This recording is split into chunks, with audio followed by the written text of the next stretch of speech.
洗衣机我准备买个洗烘一体的，又能洗又能烘干，完美。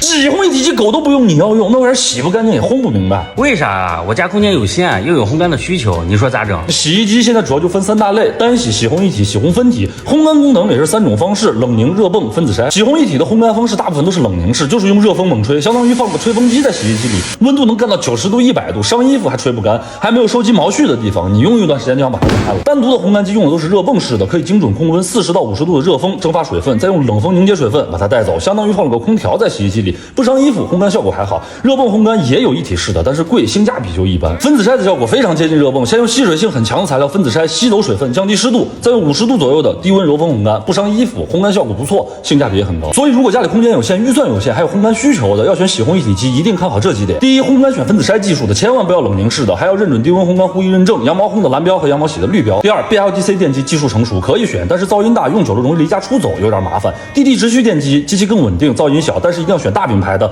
电机这一块不用太纠结。第三，同一个品牌的机器洗净比当然越高越好，现在优秀的都能做到1.1，最好还能有洗衣液、柔顺剂双路智能投放，免动手不说，还能精确控制用量，避免洗衣液残留。第四，洗涤重量要10公斤以上的，烘干重量要6公斤以上的，大件衣物才能放得下，不然你囤了几天的衣服，一个下午都洗不完。最后，转速最起码要1200转，脱水效果才够好，一定要有毛絮滤网清洁系统的，不然你就用吧，一用一个不吱声。